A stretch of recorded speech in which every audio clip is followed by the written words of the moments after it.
Ja, ferner. Ferner sagte Rabbi Joshua B. Levi, woher das sogar die Vögel Menschen missgönnenden Auges erkennen.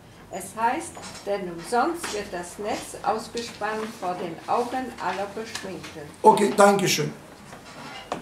Hashem, gelobt sei er, wenn er uns etwas gibt, Hashem ist der größte Gönner. Hashem gönnt jeder alles. Aber Hashem gönnt nicht Missgönner. Und deshalb Hashem gibt seine Tiere alles, großzügig alles. Die Fegerlach spüren, wer ist ein Großzügiger und wer nicht. Zu der Großzügiger kommen sie und zu dem Missgönner kommen sie nicht. Sie spüren es, ob es ist natürlich, ob gibt sie genug. Die spüren das an die Energie. Die spüren das an der Kraft. Die spüren das so gut, so wie Menschen spüren. Ich gebe dir ein Beispiel. Wenn du kommst zu einem Ort, wo die Menschen dort sind großzügig, aber die gönnen dich nicht, ess nicht und trink nicht von ihrer Hand. Ess nicht und trink nicht, das ist eine Sünde. Du kriegst eine Vergiftung, ein Ra'al, ein Gift. Ein Gift durch ihre Missgunst. Nicht touchen, nicht mal mit den Fingern anfassen. Wenn Menschen gönnen dich nicht, ess nicht, trink nicht. Sag, ich habe gegessen, ich habe getrunken, Dankeschön. Nimm nicht. Und ein Beweis, jeder spürt, ob der andere gönnt ihm oder gönnt ihm nicht. Wie spürt er das? Er spürt es durch die Speiseröhre und er spürt es durch die Luftröhre. Dort, wo man gönnt dir, dein Vakuum ist offen. Es geht dir gut, dein Akkordeon singt, die Frequenz ist voll an Melodie und du fühlst dich, dass die Leute genießen, dass du noch eine Biss machst. Die gucken auf deinen Teller, hoffentlich macht er noch ein Biss von unserem Essen. Das wird uns freuen, das wird uns Kavod geben, das wird uns bereichern. Aber was passiert, wenn einer sitzt und er spürt, dass der andere sagt, hoffentlich wird er aufhören zu essen, hoffentlich soll er das bitte beiseite lassen. Bei so einem Mensch steht geschrieben, ist eine Sünde. Wir werden bald sehen, das gibt es ein anderer Rabbi. Er sagt, das sind sogar 2 Sünden. Bitte schön, ferner. Ferner sagte Rabbi Joshua ben Levi, wer von einem Menschen missgönnenden Auges genießt, übertritt ein Verbot.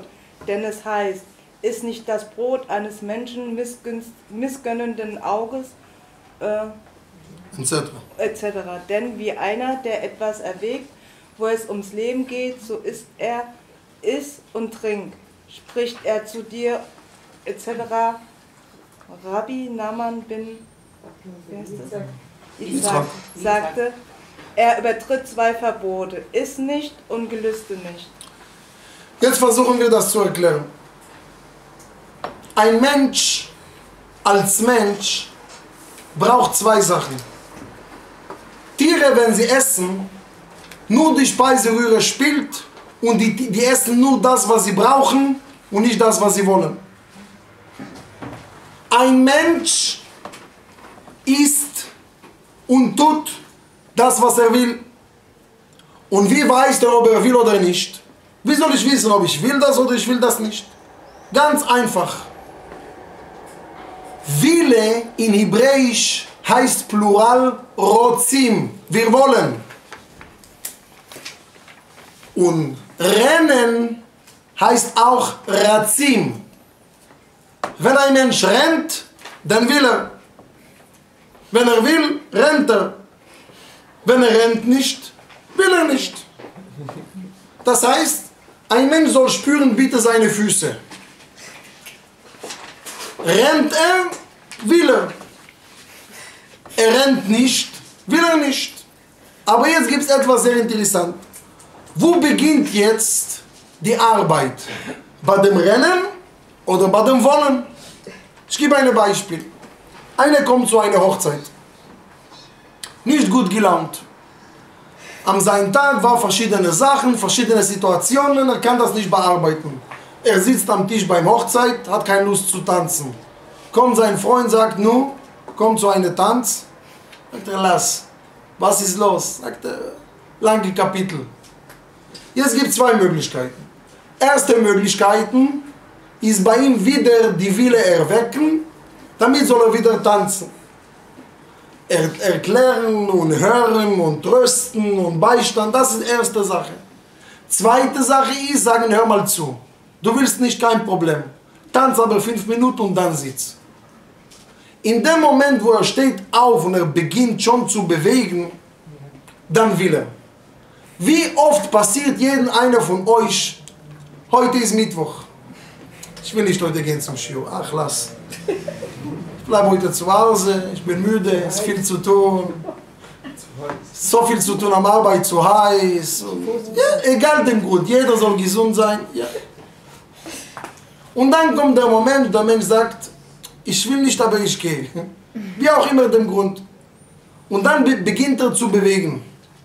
Wenn er beginnt zu bewegen, dann will er und er freut sich, dass er hat gewollt und nicht auf seine erste Reaktion zugehört. Er freut sich. Was ist passiert? Weil in uns haben wir permanent einen Streit zwischen Speiseröhre und Luftröhre. Speiseröhre will einen Platz bleiben. Naschen, reden, passiv, über den, über jenen, Freunde, Chips, Bier, Fernsehen, egal, passiv, sollen alle gesund sein. Da, was muss man da machen? Einfach die Speiseröhre dominant machen. Speiseröhre dominant machen will ein Mensch machen immer sofort.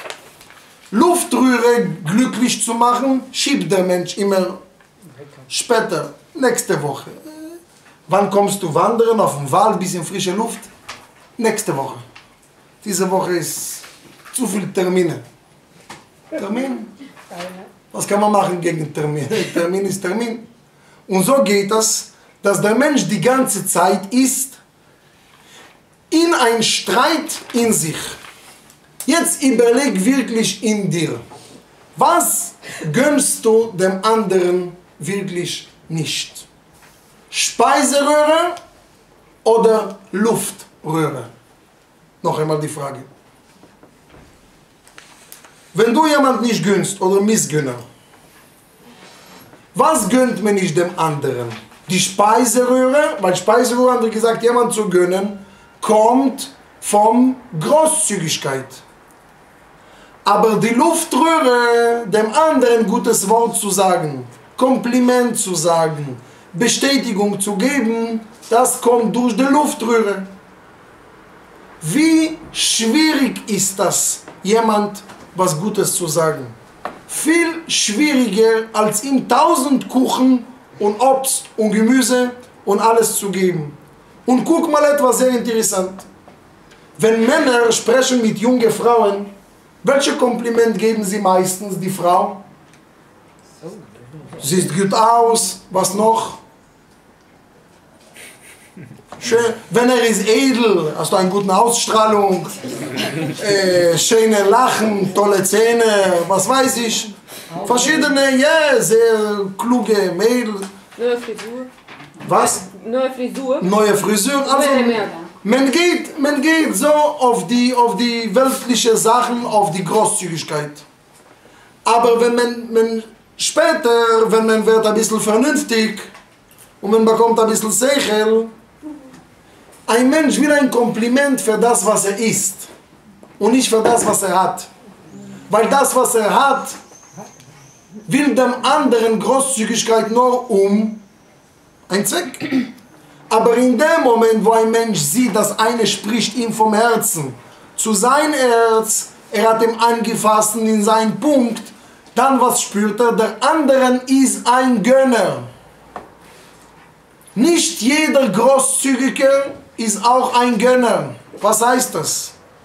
Wie oft kann passieren, dass eine Frau macht ein tolle Gulasch mit Fleisch und Kartoffeln, ein tolles Rezept, überall wo alle kommen, die loben die.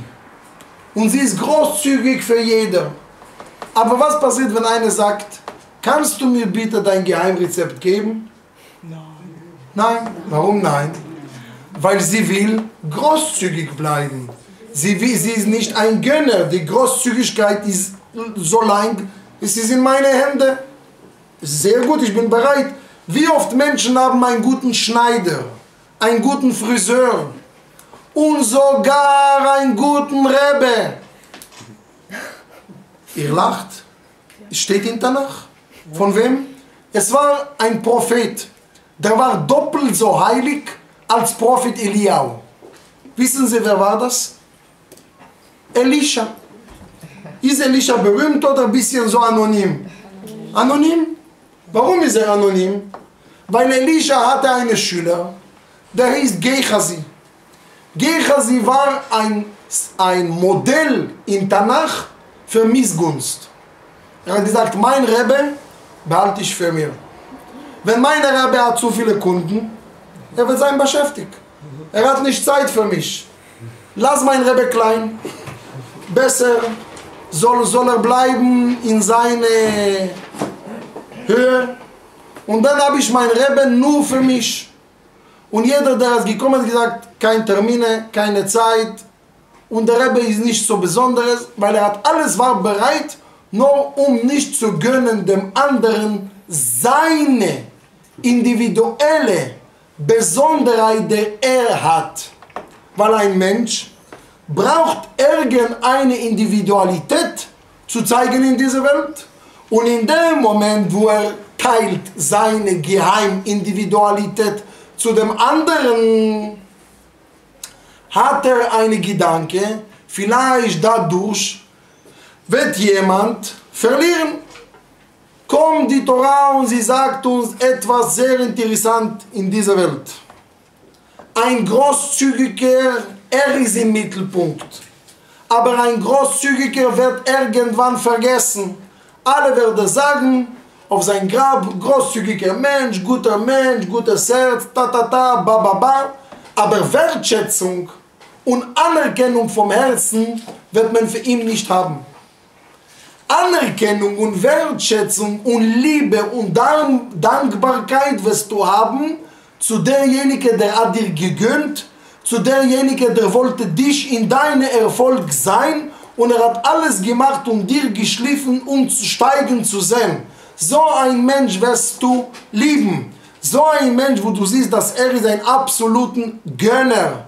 Er freut sich, dass dem anderen geht gut. So ein Mensch wirst du im Herzen behalten und sagen, ja, das ist genau die Aufgabe in dieser Welt, dem anderen zu gönnen.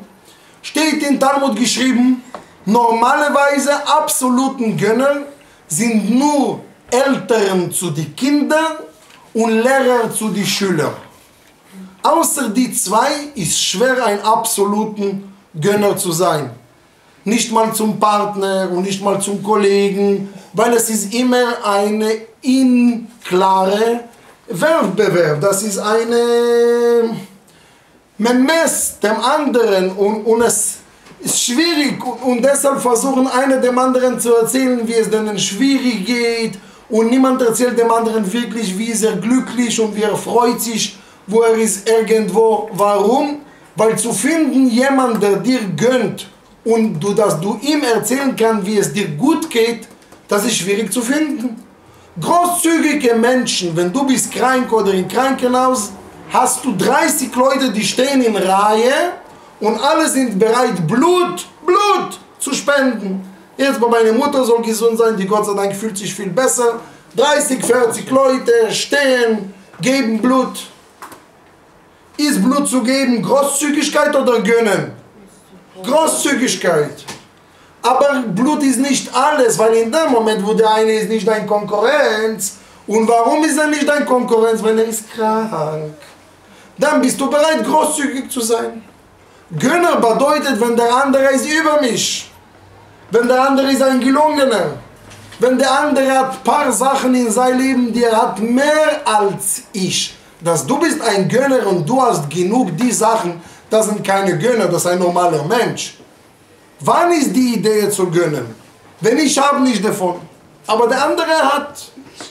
Trotzdem, ich gönne ihm, weil das ist seine Freude. Ich gönne ihm Gesundheit. Das ist nicht meine Träume.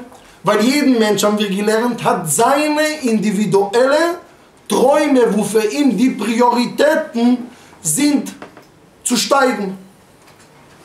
Dem anderen zu gönnen, das, was nicht in deine Prioritäten wichtig, das ist kein Gönnen.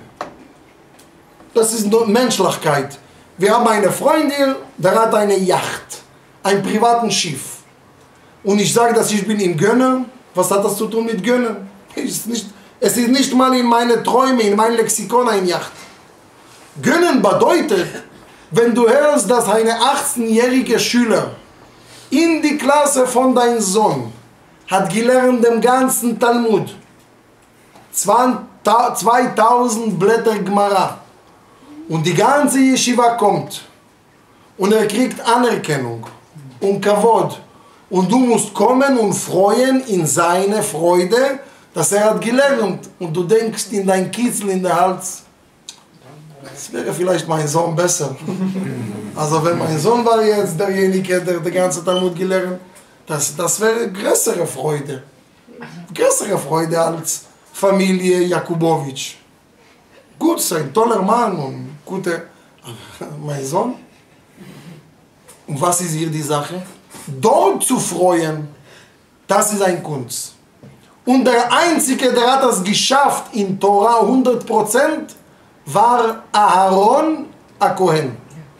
Aaron als sein jüngerer Bruder hat bekommen die größte jüdische Position. Gott sagt ihm, er sieht dich und er wird sich freuen im Herzen. Und er wird nicht sagen nach außen, ja, ich freue mich für dich, riesig. Wenn er sagt schon riesig, sollst du wissen, ist nicht so riesig. Also, ich freue mich für dich bedeutet, die Freude ist in mir. Und das ist eine schwere Kunst zu machen.